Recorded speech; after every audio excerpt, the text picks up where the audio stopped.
Hi friends, இன்றைக்கின்னு பார்த்தீங்கன்னா ஆட்டுக்கால் soup குழம்பு தான் செய்ய போகிறேன். நல்ல ஒரு கிராமத்து ஸ்டைலில் மசாலாம் ஃப்ரெஷ்ஷாக வறுத்து அரைச்சி கத்திரிக்காய், உருளைக்கிழங்கு இதெல்லாமே போட்டு செய்ய போகிறேங்க. ரொம்ப டேஸ்ட் நல்லாயிருக்கும். வாங்க எப்படி செய்யலான்னு பார்க்கலாம். அதுக்கு பார்த்தீங்கன்னா ஆட்டுக்காலை வந்து நல்லா மஞ்சத்தூள், உப்பெல்லாம் போட்டு நல்லா கழுவி க்ளீன் பண்ணி எடுத்துக்கலாங்க. அடுத்ததாக பார்த்தீங்கன்னா அடுப்பு ஒரு பாத்திரம் வச்சுட்டு ஒரு 3 ஸ்பூன் அளவுக்கு இஞ்சி பூண்டு பேஸ்ட்டு இதெல்லாமே போட்டு கொஞ்சம் நேரமாக ஒரு 10 நிமிஷம் அளவுக்கு நல்லா வதக்கி விட்டுக்கலாம். அப்போ தான் அதோட பச்சை வாசலாம் போடணும். பார்த்திங்கன்னா நல்லா வந்து தாராளமாக தண்ணி ஊற்றி மஞ்சத்தூள், உப்பு இதெல்லாமே போட்டு நான் வந்து ஒரு 3/4 மணி நேரம் போல் வேக வச்சுக்க போகிறேன். நீங்கள் குக்கரில் கூட வச்சுக்கலாங்க. ஒரு 10 விசில் வச்சு எடுத்துக்கலாம். அடுத்தா பார்த்திங்கன்னா இதுக்கு ஒரு மசாலா அரைக்கிறதுக்கு 2 ஏலக்காய், 2 கிராம்பு, கொஞ்சம் கல்பாசி, பட்டை, ஒரு 3 ஸ்பூன் அளவுக்கு தனியா, 2 ஸ்பூன் சோம்பு, 2 ஸ்பூன் சீரகம், ஒரு 2 ஸ்பூன் அளவுக்கு பெப்பர், அப்புறம் வந்து கலருக்காக காஷ்மீரி மிளகாய் இதெல்லாமே போட்டு கொஞ்சம் நேரமாக நல்லா வறுத்தோன்னே பார்த்திங்கன்னா அடுத்த லாஸ்ட்டாக வந்து ஒரு ஸ்பூன் அளவுக்கு கசகசா அதையும் போட்டு கொஞ்சம் நேரமாக வறுத்துட்டு பார்த்திங்கன்னா மிக்ஸி ஜாரில் போட்டு ஒரு 1/4 மூடி அளவுக்கு தேங்காய் போட்டு நல்லா நைஸாக அரைச்சிட்டு வந்துடலாம். பேஸ்ட்டாக அரைச்சிடணும்.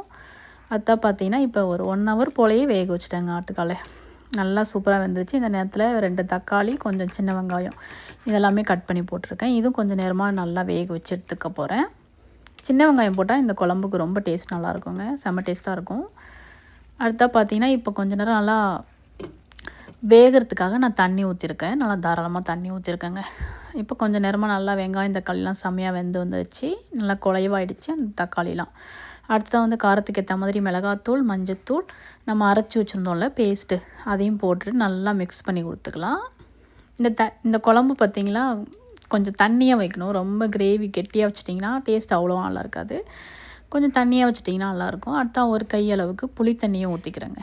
டேஸ்ட் நல்லாயிருக்கும். அடுத்தா பார்த்திங்கன்னா லாஸ்ட்டாக வந்து நான் வந்து மசாலா எல்லாமே போட்டுட்டு உருளைக்கிழங்கு, கத்திரிக்காய் இதெல்லாமே கட் பண்ணி ஒரு 5 நிமிஷம் அளவுக்கு வேக வச்சுக்க போகிறேன்.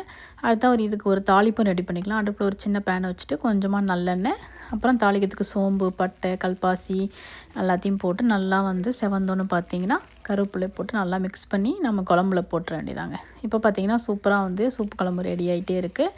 நம்ம தாளிப்பையும் நல்லா போட்டுட்டு கொஞ்சமாக கொத்தமல்லி இலையும் தூவி இறக்குனா நம்மளோட சூப்பரான ஆட்டுக்கால் சூப் குழம்பு நல்ல கிராமத்து ஸ்டைலில் செம்ம வாசனையாக ரெடி ஆகிடுச்சுங்க.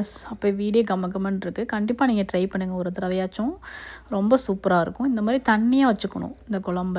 அப்போ ரொம்ப நல்லாயிருக்கும். ரைஸுக்கு, அப்புறம் ஆப்பம், இடியாப்பம், அப்புறம் இந்த கல் தோசை அதுக்கெல்லாமே ரொம்ப நல்லாயிருக்கும். நாங்கள் இன்றைக்கி மதியம் சாதம், நைட்டு ஆப்பத்துக்கு தான் வச்சு சாப்பிட போகிறோம். இப்போ நல்லா இலை போட்டு சூப்பராக நல்லா சாப்பிட்டு என்ஜாய் பண்ண போகிறோம். நீங்களும் இந்த சண்டேவே இதே மாதிரி ஒரு நாள் செஞ்சு சாப்பிட்டு என்ஜாய் பண்ணுங்கள். ரொம்ப நல்லாயிருக்கும். அது இதே ஸ்டைலில் செஞ்சு பாருங்கள். ரொம்ப டேஸ்ட்டாக இருக்கும். இந்த சண்டே சூப்பராக போணுச்சுங்க. கண்டிப்பாக நீங்களும் ஒரு நாள் ட்ரை பண்ணி பாருங்கள். நாங்கள் இப்போ ரசித்து ருச்சி சாப்பிட்டு என்ஜாய் பண்ண போகிறோம். நம்ம இன்னொரு வீடியோவில் பார்க்கலாம்.